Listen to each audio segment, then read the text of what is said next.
로마서 10장 1절에서 13절까지 말씀 한 절씩 교도하도록 합니다. 형제들아, 내 마음에 원하는 바와 하나님께 구하는 바는 이스라엘을 위함이니 곧 그들로 구원을 받게 함이라. 내가 증언하노니 그들이 하나님께 열심히 있으나 올바른 지식을 따르는 것이 아니니라. 하나님의 의를 모르고 자기 의를 세우려고 힘써 하나님의 의에 복종하지 아니하였느니라. 그리스도는 모든 믿는 자에게 의를 이루기 위하여 율법의 마침이 되시니라. 모세가 기록하되 율법으로 말미암는 의를 행하는 사람은 그 의로 살리라 하였거니와 믿음으로 말미암는 의를 이같이 말하되 내 마음에 누가 하늘을 올라가겠느냐 하지 말라 하니 올라가겠느냐 하면 그리스도를 모셔 내리려는 것이요. 혹은 누가 무조경에 내려가겠느냐 하지 말라 하니 내려가겠느냐 함은 그리스도를 죽은 자 가운데서 모셔 올리려는 것이라. 그러면 무엇을 말하느냐? 말씀이 내게 가까워 내 입에 있으며 내 마음에 이다하였으니 곧 우리가 전파하는 믿음의 말씀이라.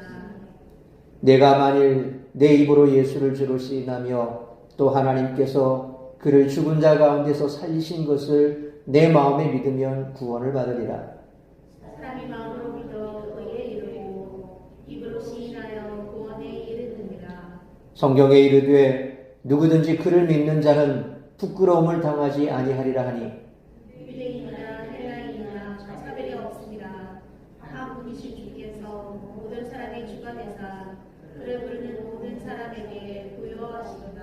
13절 같이 있습니다. 누구든지 주의 이름을 부르는 자는 구원을 받으리라. 아멘. 기도하겠습니다. 거룩하신 아버지 하나님, 은혜와 사랑을 감사합니다.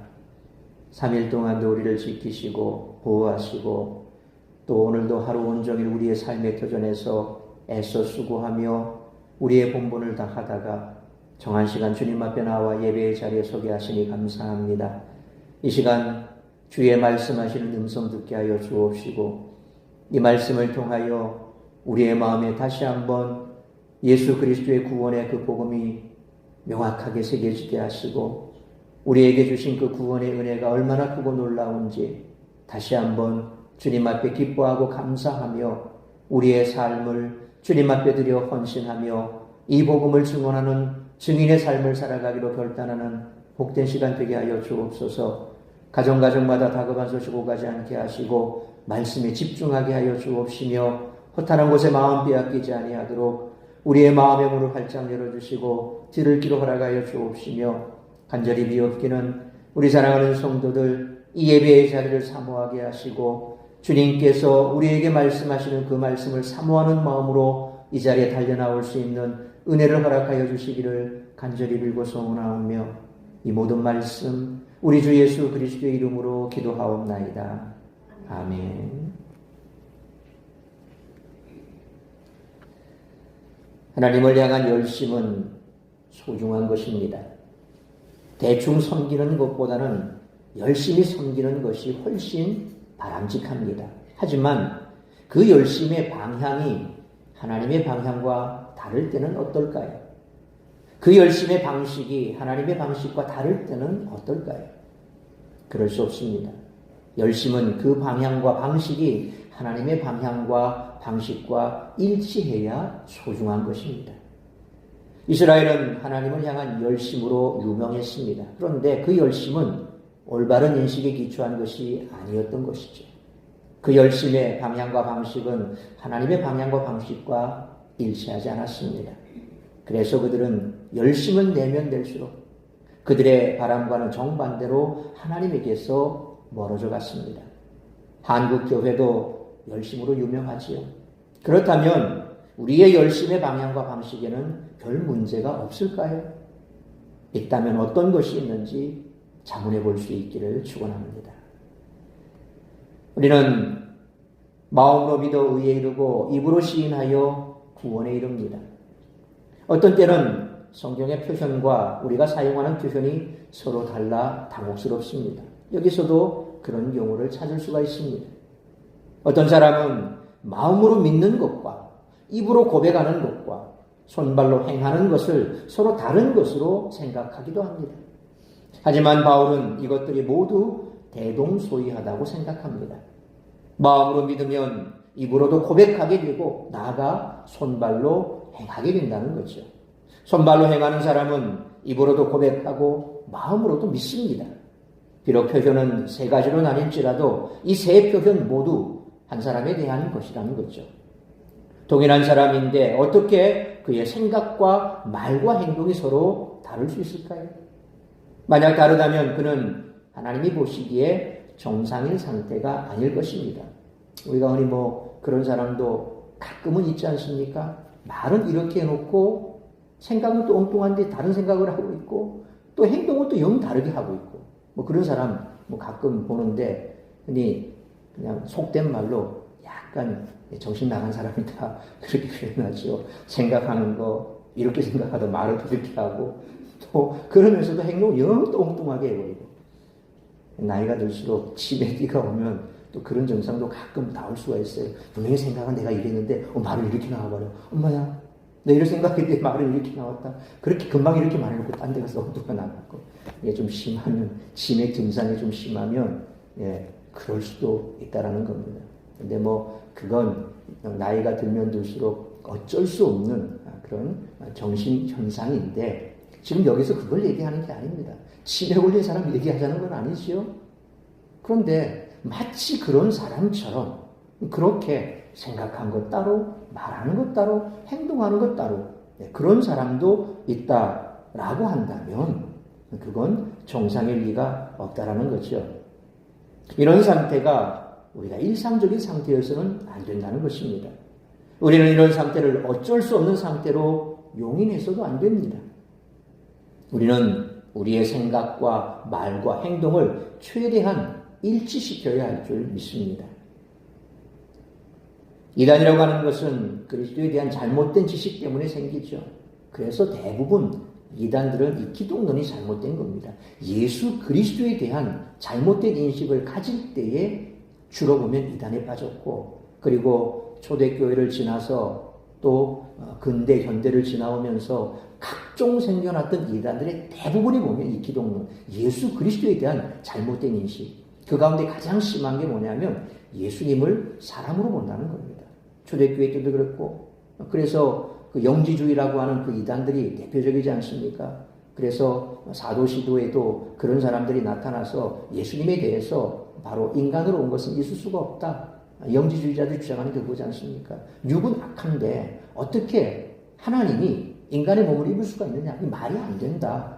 라고 얘기를 하면서 예수님은 가짜다. 그래서 도케티즘, 가현설이라는 것을 주장하기도 했다는 거죠. 그러니까 이단에 있어서 가장 근본적으로 많이 나타나는 것은 바로 성경적 기독론을 바르게 확립하지 못하다는 것입니다. 그래서 우리가 성경적 기독론을 바르게 확립한다면 이단의 공격에 절대 흔들리지 않고 신앙생활을 바르게 할 수 있다는 것입니다. 따라서 그리스도에 대한 지식을 다루는 오늘 본문의 말씀을 통해서 우리들이 깨달아야 할 것은 첫째로 1절로 4절 말씀처럼 그리스도께서는 율법의 마침이요 완성이라는 것입니다. 바울은 1절 말씀처럼 자신의 소원과 하나님께 드리는 기도가 그들이 구원받는 것임을 밝히고 있습니다. 이스라엘을 향한 바울의 마음과 그들의 구원을 위한 그의 노력이 잘 나타났죠. 그래서 마치 모세가 하나님께서 그들의 백성을 진멸하려고 하실 때 차라리 내 이름을 생명책에서 빼더라도 저들을 용서해달라고. 광야에서 그렇게 입만 열면 불평하고 원망하고 하나님에 대해서 그렇게 대적했던 그 이스라엘 백성이지만 그럼에도 불구하고 모세는 그들을 사랑했거든요. 그리고 그들을 하나님이 원하시는 그 땅에 인도하기를 원했던 사람이 모세였고 바울도 똑같이 그런 마음을 가지고 있습니다. 자기의 생명이 끊어지는 한이 있어도 자기의 고륙 지친 소위 자기가 몸담고 있는 이 유대인들 이스라엘 백성들이 구원받기를 원한다는 겁니다. 간절한 그의 소망이 그거라는 거죠. 오늘 본문 1절에서도 또 역시 그가 늘 하나님 앞에 소원하고 기도드리는 그 기도가 그 자신의 같은 혈육들, 그 유대인들이 구원받는 것이다 라고 말씀합니다. 이어지는 2절로 4절까지 말씀은 우리가 앞에 살펴보았던 9장 30절로 33절과 비교하면서 읽으면 좀 더 쉽고 명확하게 이해할 수 있으실 것입니다. 이스라엘이 의를 얻지 못한 것은 한마디로 그리스도를 거부하고 율법을 고집했기 때문입니다. 그들은 하나님을 섬기려는 열심은 갖고 있었습니다. 그러나 하나님을 어떤 방식으로 섬겨야 하는지에 대한 올바른 인식은 없었다라는 거죠. 왜냐하면 그들은 3절 말씀처럼 하나님의 의를 알지 못하고 자신들의 것을 추구하느라 하나님의 의에 굴복하지 않았기 때문입니다. 그들은 하나님이 그리스도를 믿는 사람들을 의롭게 하신다는 것을 알지 못했습니다. 그 대표적인 사람이 누굽니까? 바로 바울 자신이거든요. 그는 율법의 의로는 흠이 없다라고 사도행전을 보면 세 차례 자신에 대해서 간증할 때 율법의 의로는 흠이 없는 사람이다. 자기를 그렇게 얘기했습니다. 그리고 자기는 가말리엘이라고 하는 그 유능한 학자 밑에서 배운 사람이다. 뭐 이 정도 얘기하면 어지간한 유대인이라고 하면 입을 쩍 벌릴 만큼 그 정도로 그가 어떤 사람인가라는 것을 얘기를 했죠. 열심히 특심했다 그랬거든요. 그 열심은 무슨 열심이었습니까? 예수 믿는 사람을 옥에 잡아가두고 죽이는 데 열심이었습니다. 왜 그랬습니까? 그게 하나님을 바로 섬기는 거다. 율법을 지키는 거다. 그렇게 생각했거든요. 바로 사도 바울이 본인 스스로가 그런 삶을 살았기 때문에 얼마나 그러한 삶이 허망된 삶인가 하는 것을 너무나 잘 알고 있다는 겁니다. 다시 말해서 그리스도를 믿음으로 얻게 되는 하나님의 의를 바로 이스라엘 백성들, 유대인들은 알지 못했습니다. 그래서 그들은 자신들의 것을 고집했습니다. 하나님이 율법을 준수하는 사람들을 의롭게 하신다는 그 자신들의 생각을 고집하고 율법을 준수해서 의롭게 되려는 자신들의 노력을 고수했던 것입니다.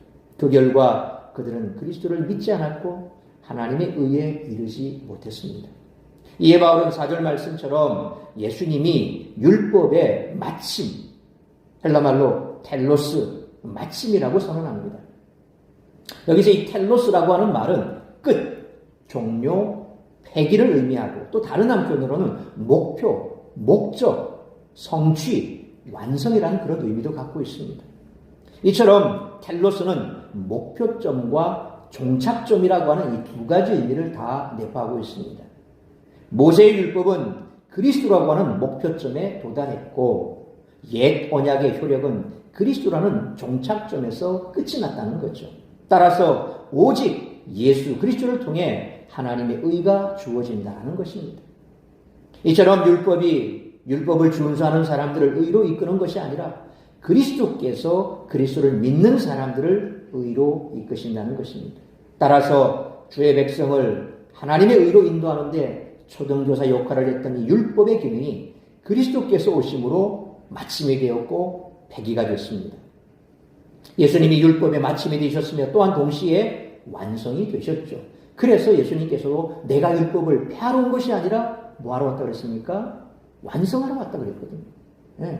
예수님은 구약을 완전히 무시하고 이제 그거 필요 없어라고 말씀하신 게 아닙니다. 하나님의 역사는 거기서부터 시작이 되잖아요. 하나님의 역사가 거기서부터 시작되는데 예수님이 짠 나타나서 그거 이제 필요 없어 폐기해 라고 해버린다면 하나님의 그 역사 자체가 아예 무시되는 거고 그건 무슨 말입니까? 예수님 존재 자체도 근거가 없어지는 거예요. 예수님의 존재 근거가 어디 있습니까? 바로 구약에 출발하지 않습니까? 신약의 근거가 어디서 나옵니까? 구약에서 나오는 거거든요.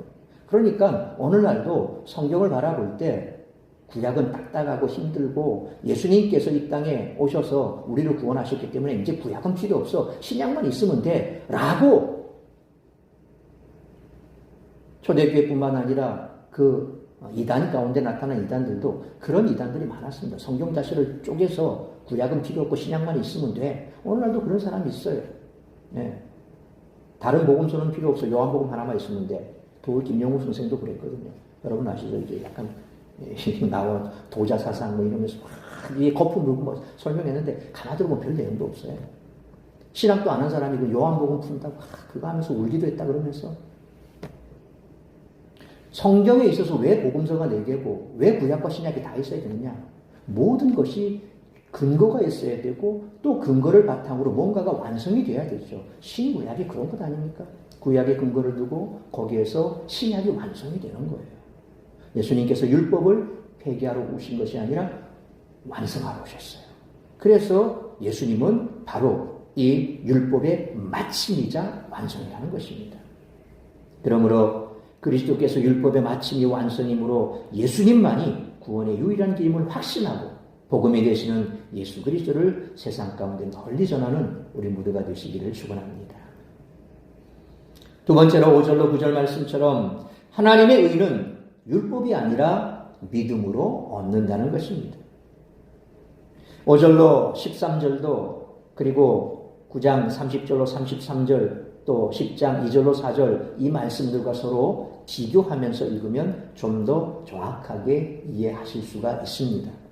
여기서도 5절에 율법으로 말미암는 의라는 말과 또 6절로 13절에 믿음으로 말미암는 의라고 하는 이 두 가지가 대조를 이루고 있습니다. 그러니까 사람은 율법의 행위들이 아니라 그리스도를 믿음으로 의롭게 된다라는 말입니다. 레위기 18장 5절에 너희는 내 규례와 법도를 지키라. 사람이 이를 행하면 그로 말미암아 살리라. 나는 여호와이니라. 라는 말씀처럼 율법으로 말미암는 의에 대해 그것들을 행하는 사람들은 그것들로 살 것이다 라고 말합니다. 원래는 하나님을 믿고 그 믿음으로 율법에 순종하면 그 믿음으로 생명의 삶을 얻는다라는 의미로 보여지는 말씀이 레위기 18장 5절 말씀이거든요. 그것만 구약에서 보면 맞는 말이에요. 그래서 이 구절은 유대인들이 그리스도를 거부하고 율법을 고집할 때 핵심 근거로 내세우는 그런 구절이었을 것입니다. 그러니까 사도 바울이 이 말씀 복음을 전할 때만 하더라도 사실 신약이 완성된 건 아니거든요. 그냥 바울은 그렇게 구약에 빗대어서 신약에 오신 예수 그리스도가 어떤 분인가에 대해서 계속해서 다니면서 그의 십자가와 복음을 전했던 사람이거든요. 그러면 그의 십자가와 복음을 전할 때에 그 근거는 뭡니까? 구약에 있는 거예요. 그런데 구약을 계속해서 붙들고 살았던 율법을 붙들고 살았던 유대인들에게 있어서 이 레위기 18장 5절 말씀과 그리고 바울이 전하는 그 복음과는 상충이 되는 거죠. 율법을 지켜야 바로 살 것이다 라고 말하지 않느냐라는 거죠.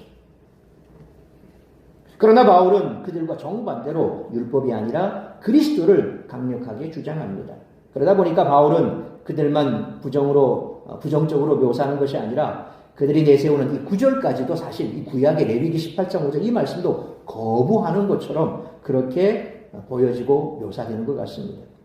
믿음에서 나는 의를 설명하는 6절로 8절을 이해하려면 그 배경을 이루는 신명기 30장 11절로 14절까지의 말씀을 살펴볼 필요가 있습니다. 신명기 30장 11절로 14절 말씀을 요약하자면 내가 하나님이죠. 내게는 이스라엘입니다. 내가 내게 말해 주었기 때문에 내 명령은 멀리 하늘 위나 바다 건너에 있지 않고 아주 가까이 내 입과 마음에 있기에 너는 내 명령을 어렵지 않게 준행할 수 있다라는 게 신명기 30장 11절로 14절까지 말씀입니다. 바울은 이 본문을 복음에 대해서 적용하고 있습니다. 그러니까 아까 레위기 18장 그 5절의 말씀이 실상 복음과 배치되는 것이다. 그리스도와 배치되는 것이다. 그래서 바울 역시도 그것이 마치 예수님을 전하다 보니까 그걸 거부하는 것처럼 그렇게 보여지고 있고 그래서 신명기 30장 11절로 14절까지 말씀을 다시 한번 그가 인용하고 있는데 이 부분을 또한 그는 복음에 대해서 적용하고 있습니다. 요지는 뭐냐면 우리가 내게 전해 주었기 때문에 이 말씀 바로 복음이죠. 이 말씀은 멀리 하늘 위나 무적의 아래 있지 않고 아주 가까이 내 입과 마음에 있기에 너는 이 말씀을 어렵지 않게 믿을 수 있다. 신명기 말씀을 그는 이렇게 복음으로 바꾸어서 적용했습니다. 여기서 바울은 내 명령을 말씀으로 그렇죠? 내 명령을 말씀으로 그렇게 바꾸었고 또 우리가 전파하는 믿음의 말씀으로 곧 그리스도의 복음으로 바꾸고 해석하고 있습니다. 하나님은 바울을 통해 사람들에게 그리스도의 복음을 선포하셨습니다. 복음이 사람들에게 아주 가까이 있어서 누구든지 이 복음을 어렵지 않게 믿을 수 있게 된 것이죠.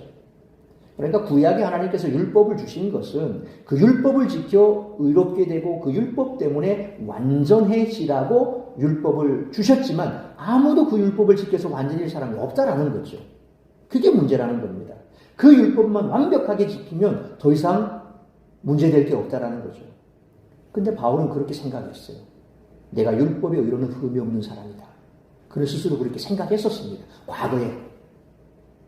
그래서 율법을 어기고 율법을 지키지 않고 마치 지금 자기가 주장하는 것처럼 이런 주장을 해대고 있는 사람들 보면 그냥 화가 치미는 거예요. 예. 네가 내가 어떻게 사는 줄 알아? 나는 이렇게 살고 있어. 우리가 현대인의 그리스도인들도 그렇습니다. 항상 남을 생각할 때 내 잣대에서 바라봐요. 나는 이렇게 신앙생활하고 있어? 그럼 너는 지금 어떻게 살고 있어? 네가 사는 게 바르다고 생각해? 난 지금 이렇게 살고 있는데? 너 나하고 비교해봤을 때 너 나보다 지금 더 엉망으로 살고 있잖아. 이렇게 자기의 모습으로 상대방을 판단해버립니다. 그럼 어떻게 됩니까? 모든 사람들이 다 자기 밑에 있어요. 아주 그냥 엉망으로 사는 사람 같아요. 쉽게 말하면 교회 안에서도 나 말고는 다 보면 그냥 다 후르고 죄송합니다. 어쨌든 다 가짜야. 뭐 이렇게 생각합니다. 심각한 겁니다. 우리는 하나님 앞에 그렇게 말할 자격도 없고 어떤 누구도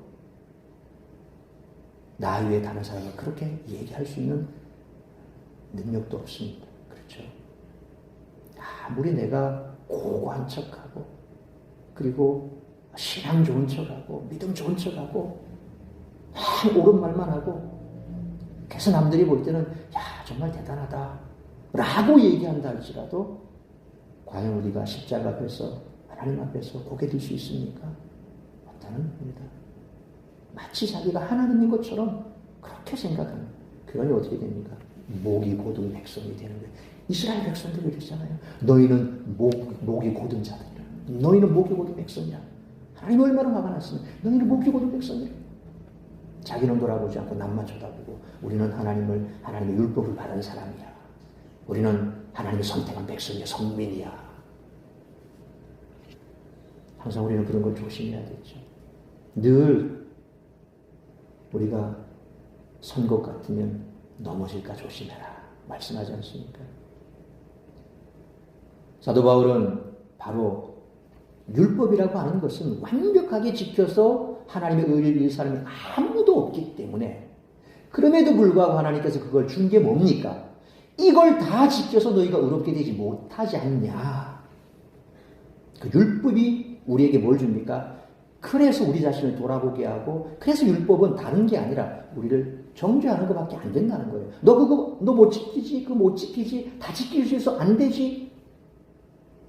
그래서 율법의 의로는 의롭게 될 사람이 없는 거예요. 사도 바울은 자기 스스로가 옛날에 그렇게 생각했기 때문에 얼마나 민망했을까. 나중에 깨닫고 나서. 그래서 뭐라고 얘기합니까? 나는 죄인 중에 괴수다.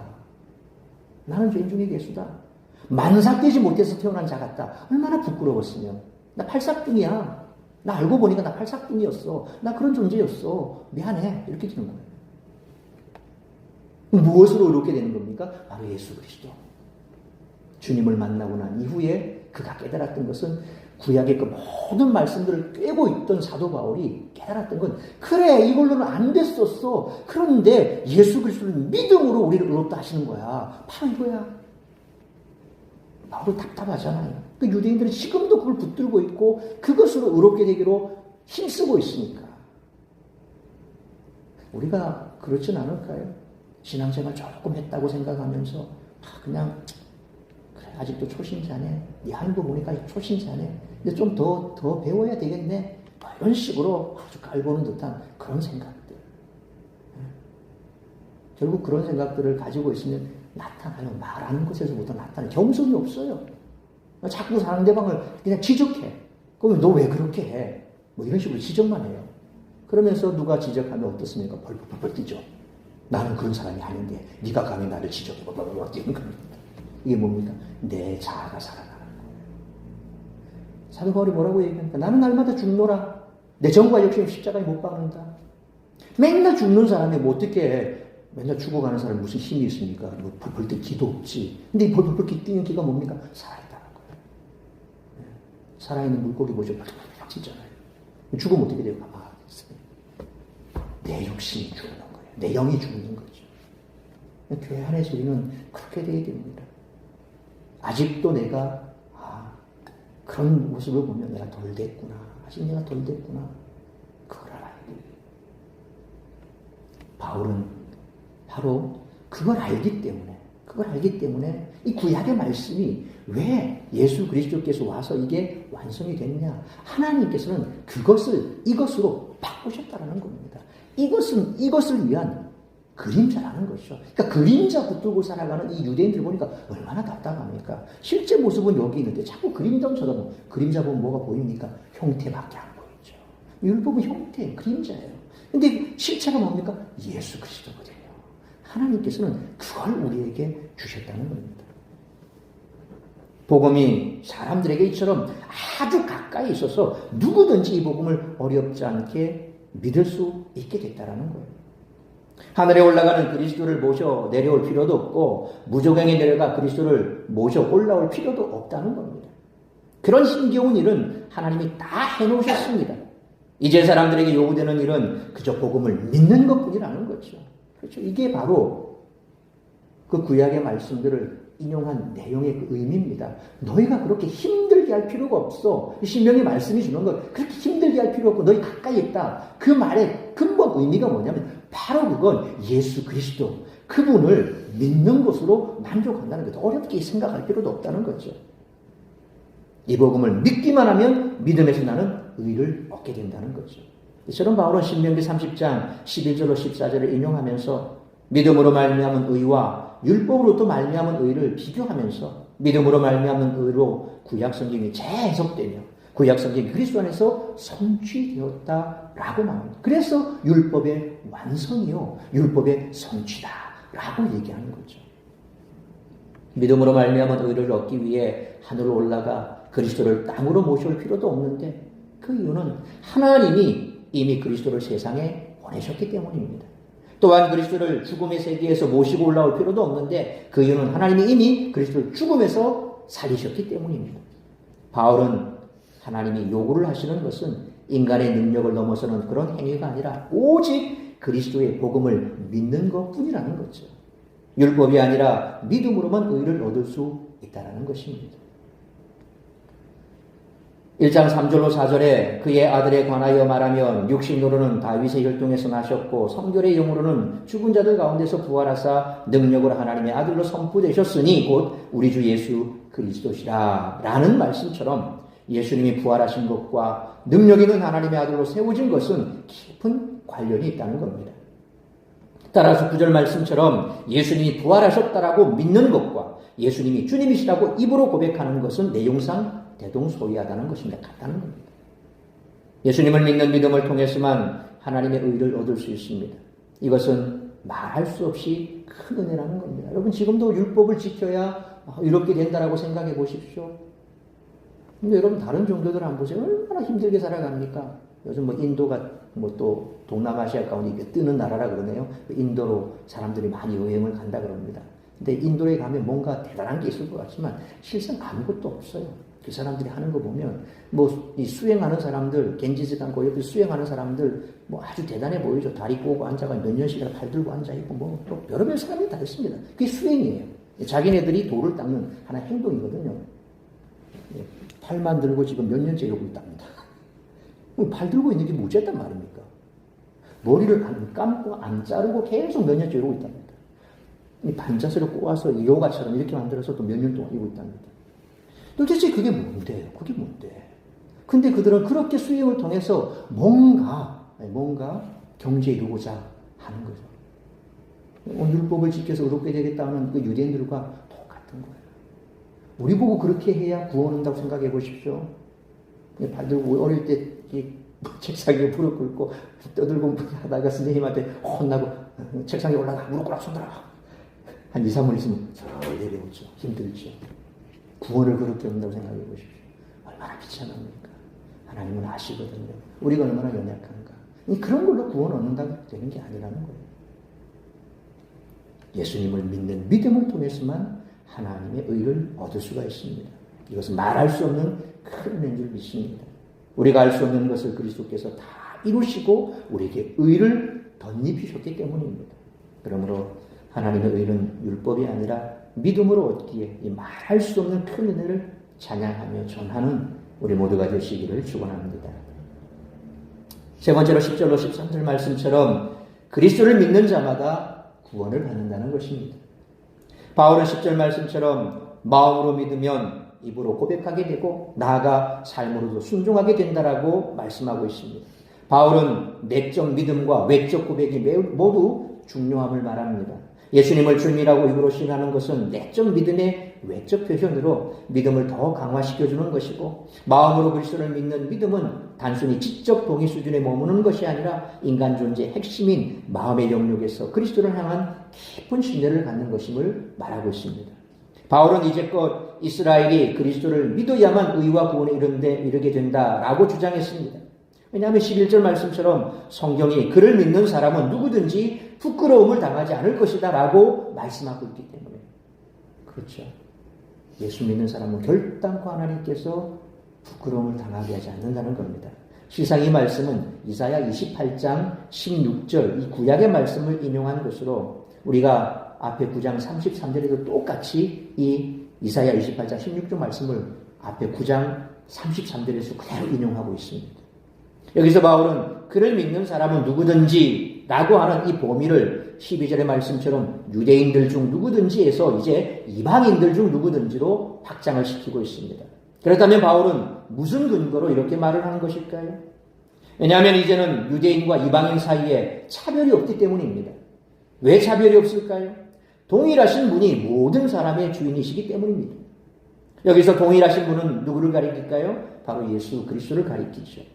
그리고 모든 사람은 유대인들과 이방인 모두를 가리킵니다. 그래서 13절 말씀처럼 이제 그분은 당신을 부르는 사람은 누구든지 구원하신다라는 것입니다.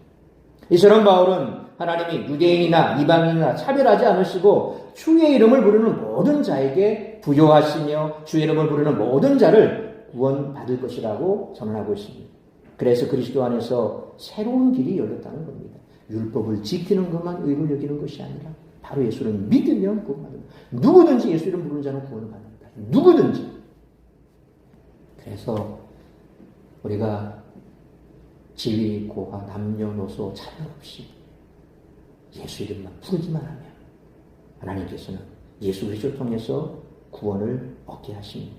그러므로 하나님은 차별하지 않으시고 예수님을 구주로 믿고 영접하는 자는 누구나 죄의 사함을 받아 하나님의 의를 얻어 구원받을 수 있도록 하셨으므로 이 구원의 복음을 모든 사람에게 전하는 우리 모두가 되시기를 축원합니다. 사랑하는 성도 여러분, 우리는 그리스도에 대한 확고한 진리를 가지고 있어야만 흔들리지 않고 신앙생활을 바로 할 수 있습니다. 아까 방향이라는 거 말씀드렸습니다. 방식이라는 것도 말씀드렸습니다.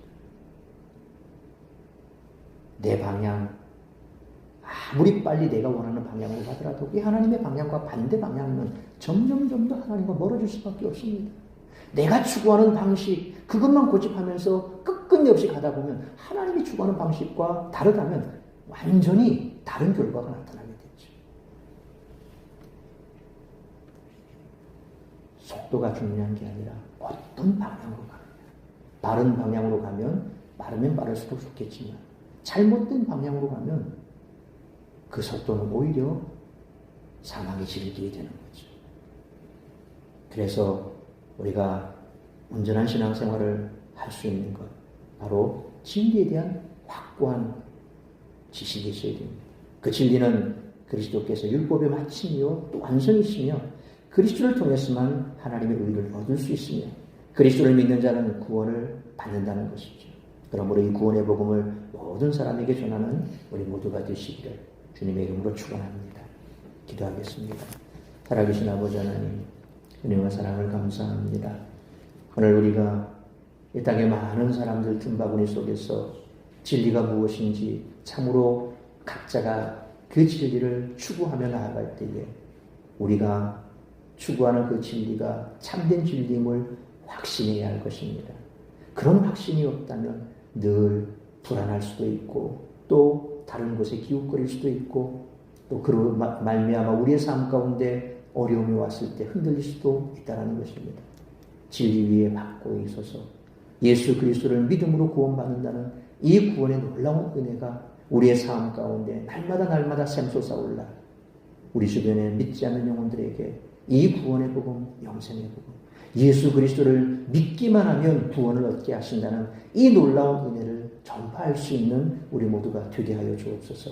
그리함으로 나의 가정 안에 또 우리의 이웃 가운데 내가 있음으로 인해서 한 사람도 멸망의 길에 빠지는 자가 없도록 그들을 구원의 복음을 인도할 수 있는 우리 모두가 될 수 있기를 간절히 빌고 소원하오며 이 모든 말씀 우리 주 예수 그리스도의 이름으로 기도하옵나이다.